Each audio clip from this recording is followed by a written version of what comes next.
Hello, everybody. And today we've got Ali Chapman with us, who's been in the church about 25 years or so. Came along not long after Helen and I moved up here. And we're going to ask her today about some of the things that have happened in her life over the last few years. So, Ali, it's really great to have you with us. Just in broad terms, tell us what's happened with your family over the last few years. I know it's been a difficult time, so for those who don't really know you, just paint the picture a little bit first. Hi everybody. Hi. So it all sort of started in about 2011, and it was actually the very same weekend that Chris and I got engaged. But my mum was diagnosed with motor neurone disease, which was obviously pretty devastating, and it was especially what was happening with Chris and I as well. But my mum was a Christian and very, very strong in her faith, and the way she dealt with it was absolutely amazing throughout that. But then very shortly afterwards, literally months afterwards, my dad then had a heart attack throughout all of that, and had to have major heart surgery. Whilst my mum was obviously very poorly and was losing her voice and her ability to eat and everything like that. So very, very already becoming sort of very, very stressful. But obviously they were very strong parents, and they just sort of got on with it, persevered with that. But then a few months later, in 2012, my little nephew of 9-year-old then was diagnosed with a life-threatening brain abscess, and was basically told that he may not survive, and if he did, that he would be sort of severely disabled. Thank God, and I know throughout my mum's prayers, he is absolutely fine. He came through it, very, very sort of stressful for everybody, but amazing, really. And actually, my sister isn't a Christian yet, but I know obviously that spoke to her incredibly. The fact that he survived, which is good, and he's doing so well. So that was all happening. Unfortunately, then my mum died in 2013. So she only survived about 18 months with her motor neurone disease. Obviously, that was very, very difficult, but very comforting, the fact that she was a Christian and such an amazing witness to my dad.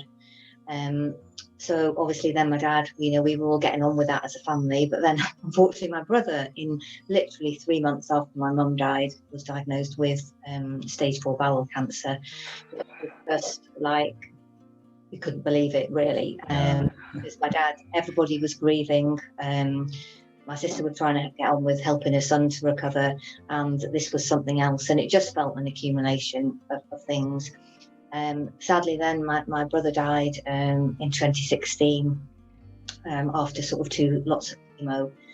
But incredibly, he became a Christian right at the end. And the story of that is incredible, how God brought people in to pray with him, and connections with our church and the wider church family. So that was absolutely, it was devastating to lose him, but amazing that he became a Christian, and we knew where he was going.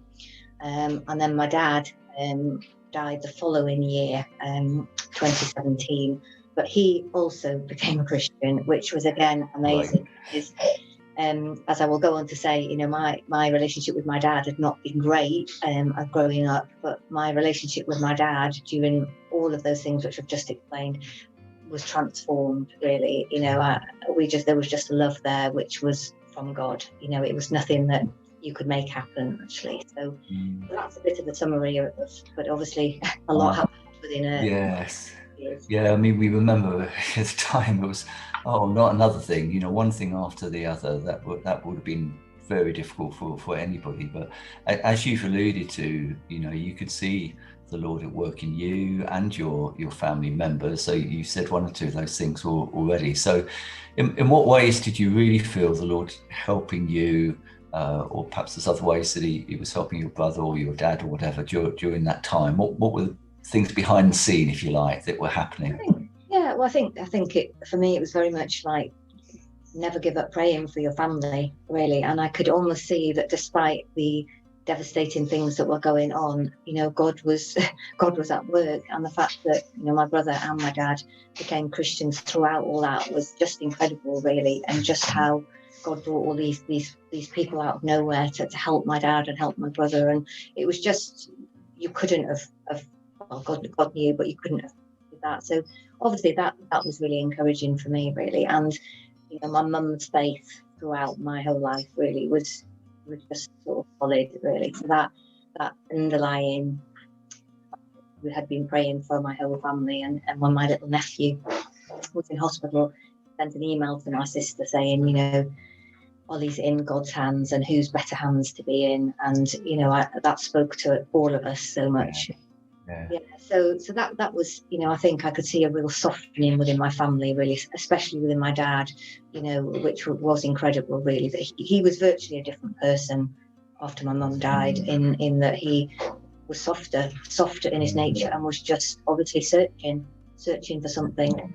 Yeah, so that was, you know, and you know, my brother was a different character completely, but you know, my brother was clearly searching as well, and you know, God fulfilled his promises. Yeah. So you've been really good, like seeing God's hand and God's help in that. I know, you know, we still have to go through these very hard things, don't we? But we could see God helping you and God with you. So obviously all of us at one time or another, either for ourselves or other people, experience sickness, and we have to handle bereavement. So what encouragement or perhaps advice might you give, Ali, to others who've faced this or might be facing this in the future? Yeah, I think the first thing is to like never give up praying for your family, really. That for me, that's still ongoing as I pray for my sister to come to know God, but never give up, really. And you know, that's proven that after years and years and years of praying, you know, God is at work. The second thing I put on is, you know, hold on to God, you know, especially during the time of perhaps or the illness. You know, it's a matter of just sometimes just getting through that. And you know, for us it was a lot of traveling up and down the country, but it was Isaiah 43 for me, and I still hold on to that you know, God is with you through the waters and through the fires, but really holding on to God and praying, you know, as much as you can, really, but asking for help. I think asking for prayer. I think for me it was actually asking your church family and your friends to actually be uplifting you in prayer, because sometimes you can't pray or you're too tired to pray, and you don't know what to pray. But I think really making sure that you've got some praying and for you. And then I think the third thing I put was to sort of really monitor what you think, I suppose, or what you tell yourself and your thought life. Yeah, and you know, what are you listening to? What are you feeding yourself with? And are you feeding yourself with the Word of God? And try not to let things like guilt and fear and doubt, all those things, which actually are very easy to do, really. But I think it's really important to what you listen to, what you tell yourself. Yes. And I put as well, like doing good things. A good friend said to me during that time is to make sure that you sort of do happy things. That might sound a little bit, how can you do all that when that's going on? But you have got to keep going and keep living and do good things, so that you can remember, you know, it's not all awful things, and so that you can remember these things, and to write them down.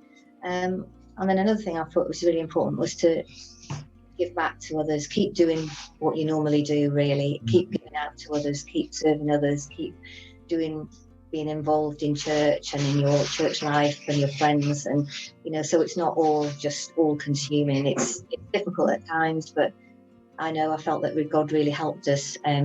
We still were able to have a life group, and we felt that was so important, just to meet up with people every week, so that they could all be praying for each other. And then the last thing I put is sort of like a practical thing of looking after yourself. You know, trying to sleep well, eat well, go for your walks, do things like that, because it's otherwise, I think, you know, if you let yourself become unwell or not looked after yourself, then dealing with sickness and bereavement it's harder.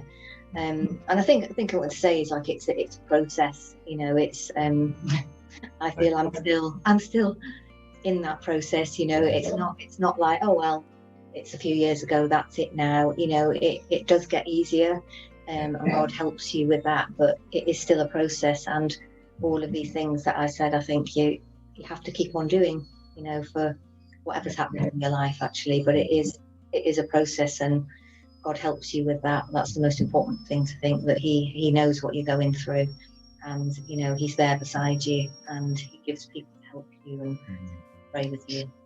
That's really good advice. Thank you, Ali. So it's sort of like, look after yourself, keep your connection with other people, keep your connection with God. That might look slightly different for different people, but it's like looking after the whole person, isn't it? You'll have to go through it, but it's looking after yourself and keeping in touch with others during that time. That's really good.